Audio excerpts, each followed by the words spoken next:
been a very, very difficult time for many of us in Kenya and in the world on the loss of the Right Honorable Raila Odinga.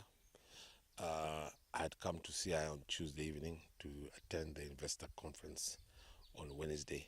I was a key speaker and note speaker at 2 o'clock to discuss the issues of blue economy, opportunity for investment as being an investor in CI.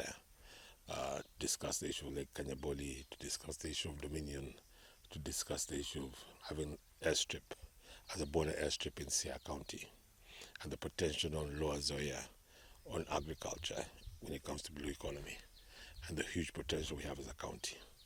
So in the morning we got up, and as we were going to Sia, my phone was a buzz of activities, WhatsApp messages, calls from all over the world, asking me if it was true and if I'd heard what had happened. And as we were going to see the news had broken out that the late Raila Odinga was no more, and we were very devastated. And as you know, the conference was cancelled. I've known Raila since 2002 when I was a member of parliament, between 2002 and 2007 in the 9th Parliament. After that, I've not engaged myself much in politics. So Raila became both a friend, his family became family friends because I knew Ida very well. Junior, Winnie, and Rosemary, or Fidel earlier, was a very good friend of mine. So I was a very good family friend, and our families have been friends for many years. So it is quite difficult for us, some of us who spend time, even here in Kanyaboli, we spent a lot of time together with Ida and Raila when they wanted to get away from the hustle and bustle. A lot of Kenyans don't know the soft side of Raila. Raila is a very soft-spoken person. He was a very humble person. He never looked at people. He looked at people all the same, whether you're a professor, a doctor, somebody who's giving service to him. Raila treated all human beings equally. He loved his family. When they had discussions, he kept calling me for his wife's birthday, his daughter's birthday parties. He always invited me to his home. He would call me. He used to call me .com, and they, as a family, till today call me .com, because when he went for his first trip on a presidential campaign to Australia, I went with him and Ida, and we ended up in Singapore buying iPods and iPads. And that time I was much younger than them, so I was one of the youngest members of parliament in the 9th Parliament. I was barely 35 years old, so I knew all these young things that youngsters at the time were consuming. So they used to call me .com because I used to show them all the latest things at the time. So that's how I got the name .com.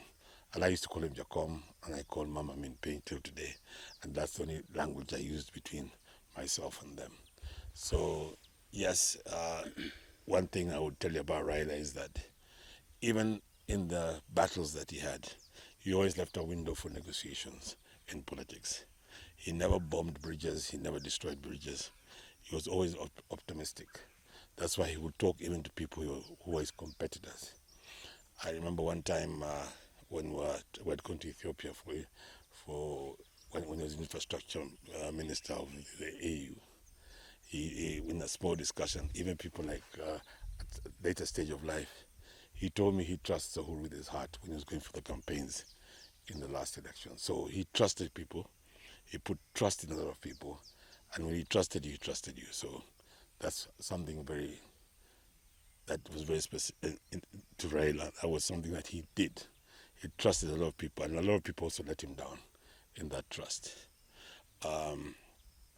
And so we wish during this period, as we mourn, as Kenyans mourn, as African mourns Raila Odinga, I think he was a great gentleman. He was a spirit. Raila was not just a normal human being. He was a spirit. He was a spirit that will live in many of us for a long time. He was a very happy, jolly person. If you ever sat down with him in a house, he'll crack jokes and entertain you more than you'll entertain him, because he was a very jolly person. It's unfortunate that he had a good run, and it was like a full stop. Raila did not go through illnesses. A lot of people go through long illnesses. he was still upbeat, running, exercising regularly, and keeping himself in good health. One thing I would also like to say is that about this 72-hour Raila has put in place. Many times I sat with him here. I remember he did exactly what Charles Jonjo did.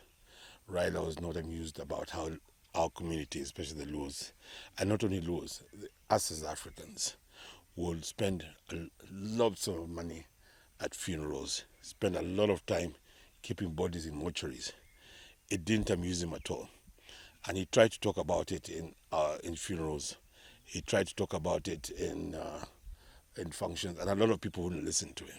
So I think he has now set himself as an example that this is the way we should go. That when somebody dies, a king dies. He even said that even the Muslims did a better job than many of us because they buried within 24 hours.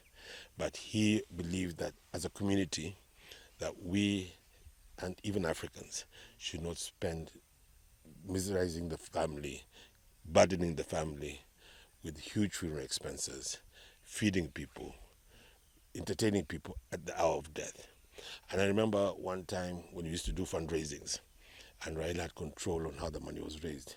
He would take 70% of the money and give the family and tell you to budget with the 30% of the funeral. He did it many times. I remember when the former Chamber of Commerce chairman, I can't remember his name, Kasim Owango, passed on. They were raising 10 million. He said, took the 7 million, told the family, sort yourselves out, and told the committee, this is 3 million, sort out the funeral. That was Raila. He didn't want wastage in society. He didn't want people to struggle after death, and it becomes more painful after death if you're left, families are left with huge funeral bills. One thing I would also like to as Kenyans, as leaders, that we should honor Raila because he was very passionate that the CDF, which I think now they call it GOV, that money should go to the counties on devolution. Members of parliament are not supposed to be doing development. They are supposed to be doing oversight and legislation. So you can't give the member of parliament the money and then again expect him to oversight money you have given him. There must be clear distinctions on what leaders are supposed to do in this country. The responsibility of a member of parliament is to legislate and to oversight. But he can't oversight himself. So if you give him money to oversight, that we are now not creating what you call separation of power. And on the issue of devolution, he had told me many times that we are having huge expenses by having so many devolved systems in this country. He preferred that we go back to the Boma's draft, where we had 13 counties, because we have a lot of wastage in the executive in the counties. If that he is still he was still saying the money will still be devolved to the counties the way it is being devolved today, but we need to reduce the government expenses in the county government. So by doing that, it becomes more administrative. So we should go back to the 13 counties and galvanize the other counties so that we have less ministers, less expenses, less MCAs, because you can't develop a country with the current. You can only develop a country with development funds. And he was very adamant about it, something we discussed with him many times. And the issue that really said that the problem we have now is that we have gone through a system. To change that system and to reverse those systems where the counties will be reduced will be a big tug of war, because people have enjoyed the current part of devolved, where you have ministers, flags, and all these expenses, and county hotels, and people going for meetings, and people expending money at the county level. So it was a concern to him. I can tell you, he was asking, why would you not go to Kisumu from Siaya, from Migori, from Homa Bay? It's not a far distance to go and have an assembly. People are going from their constituencies all over Kenya to go back to Nairobi. Kisumu can be the headquarters for Nyanza. We put lower rift and upper rift. We put because that's the only province that is large. So those are things we had discussed with him in private. And I can tell you, he loved his family, he loved his grandchildren. He tried as much as possible of his political time to spend with them time, and we would exchange hearty laughs on issues of family.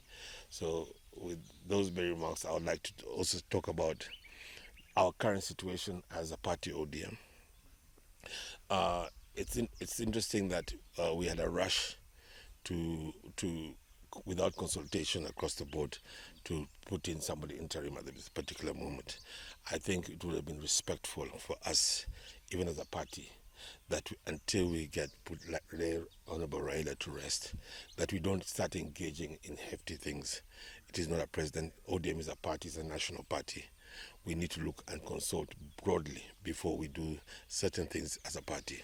I know in the party, as the other day I had my friend Fred Gumwe Mishmel say that because Raila's gone, a lot of people feel threatened, so they want to secure themselves in certain grounds. And he cracked a joke that when the ocean goes, it goes with a lot of things into. When the river goes, it goes a lot of things into the ocean. So there are people who are threatened today after the death of Honorable Raila, and who have been holding onto his coat and jacket and trying to own him politically. They feel threatened, so they try and coerce in various groups to secure their interest. So we need to make sure, even as a community, when we're choosing leadership, we choose sober leadership. We have had an opportunity to have a leader that has been able to coerce, the whole community has been able to coerce about him, a man of wisdom, a man of courage, and a man who took our community and made it proud. So today we must look carefully.